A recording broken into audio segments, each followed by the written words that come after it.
Cuando uno intenta imaginar cómo era la vida para el alemán promedio entre los años 1933 y 1945, es muy probable que muchos lo imaginen como una antiutopía totalitaria, una pesadilla en pocas palabras, y en muchos sentidos esto fue cierto, concretamente para los sectores de la sociedad que el régimen reprimió firmemente.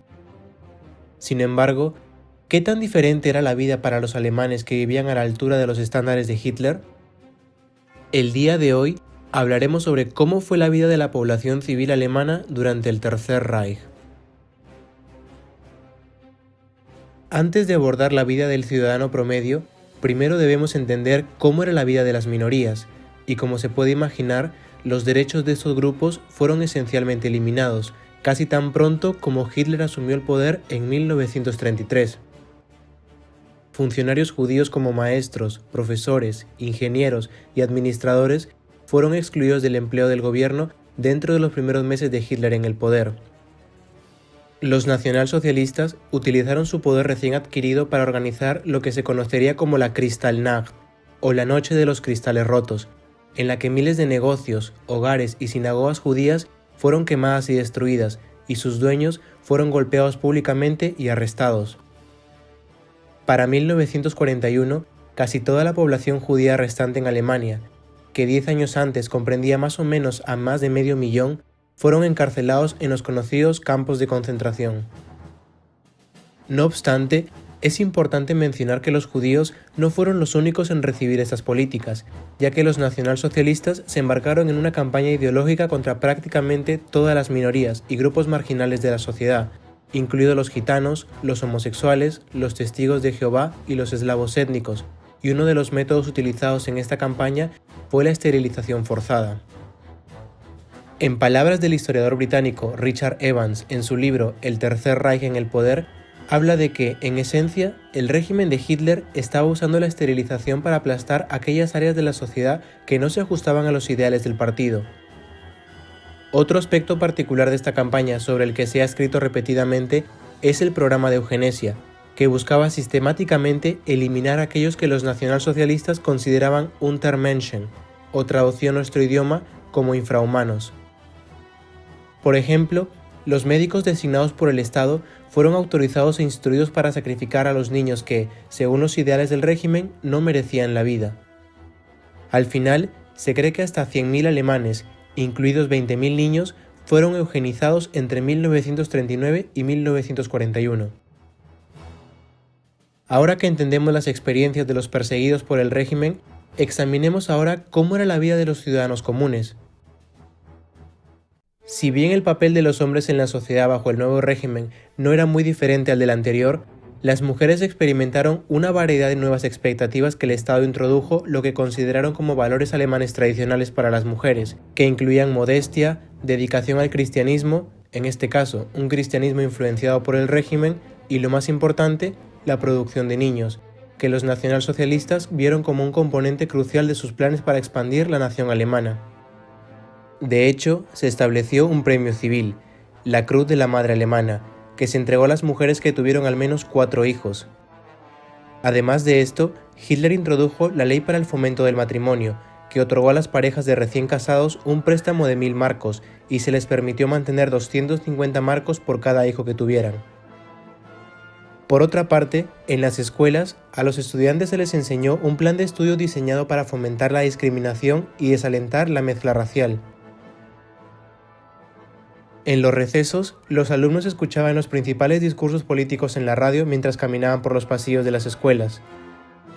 Como mencionamos, el objetivo principal del sistema escolar del régimen era asegurar que la ideología del partido se arraigara en las mentes de los estudiantes, algo que tenía la intención de producir lealtad, para así tener buenos soldados para las guerras futuras.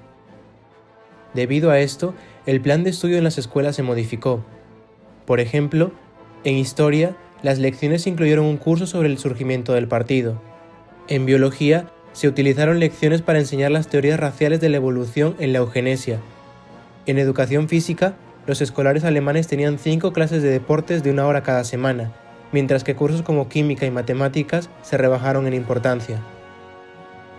Desde 1922, las juventudes hitlerianas, y más tarde en su rama femenina, la Liga de las Muchachas Alemanas, estaban destinadas a preparar a los niños para el servicio militar y a las niñas para la maternidad.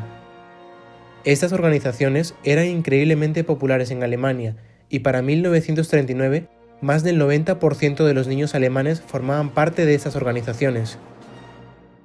Durante este tiempo, hasta las instituciones más inocuas de la sociedad alemana comenzaron a adoptar una inclinación nacionalsocialista, como se puede ver con el movimiento positivo del cristianismo, que era un programa patrocinado para unir a todas las iglesias protestantes de Alemania en una sola iglesia nacional, que legitimaría y apoyaría la agenda del gobierno.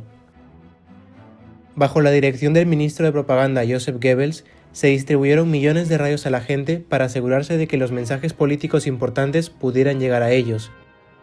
Estos aparatos eran conocidos como los Volksempfänger, o traducido a nuestro idioma como el receptor del pueblo. Sin embargo, estas medidas a menudo no producían los efectos deseados, ya que la mayoría de las personas solo estaban interesadas en continuar con la vida diaria como había existido antes. Reconociendo que la mayoría del pueblo alemán no podía ser completamente adoctrinado, el gobierno hizo cumplir su ideal Estado alemán a través de la legislación. Por ejemplo, se requería que tanto hombres como mujeres de entre 19 y 25 años realizaran una gira de 6 meses de trabajo público, en la que cumplieran con el concepto alemán de una fuerza laboral social. Luego de esto, a las mujeres se les permitió regresar a casa, mientras que los hombres eran reclutados en la Wehrmacht. Esta medida proporcionó una fuente constante de mano de obra para el Estado. Sumado a esto, el régimen también presentó al Volkswagen, o el auto del pueblo, que estaba destinado a proporcionar a cada hogar alemán un vehículo, como parte de la campaña de Hitler para motorizar Alemania. En lo que respecta a la economía, la Gran Depresión estaba afectando desastrosamente al pueblo alemán antes de que los nacionalsocialistas fueran elegidos. Para 1933, el desempleo era del 35% y la inflación era rampante.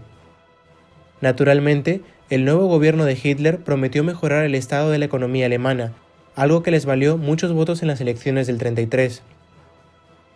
Su primera prioridad era reducir la triste cantidad de desempleo en Alemania al iniciar grandes proyectos de obras públicas como la construcción de canales y el famoso proyecto de la Reichsautobahn, o autopista del Reich, que se convirtieron en la base de las redes de autopistas modernas.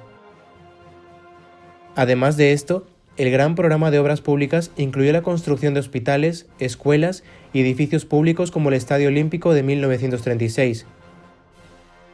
A pesar de este megaproyecto, fue el rearme el que ocasionó la mayor parte del crecimiento económico entre 1933 y 1938, ya que este comenzó casi tan pronto como Hitler llegó al poder, pero se anunció públicamente en 1935, creando millones de empleos para los trabajadores alemanes.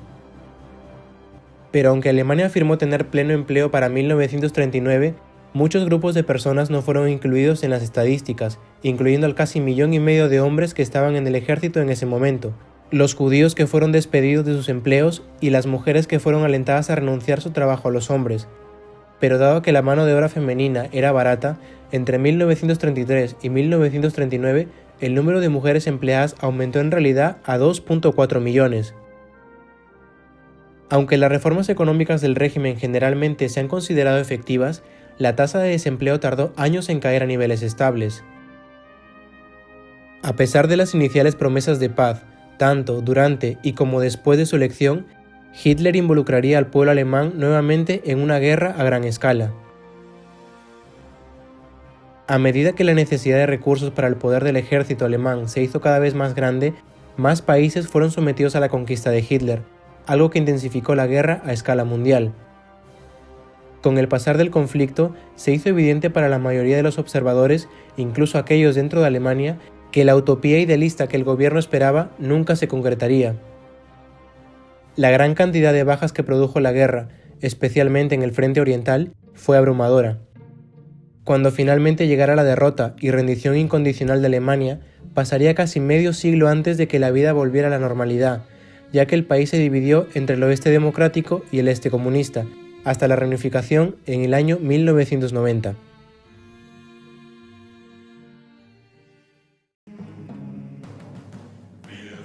Esto ha sido todo por hoy, no te olvides darle me gusta y ya nos vemos en la próxima batalla.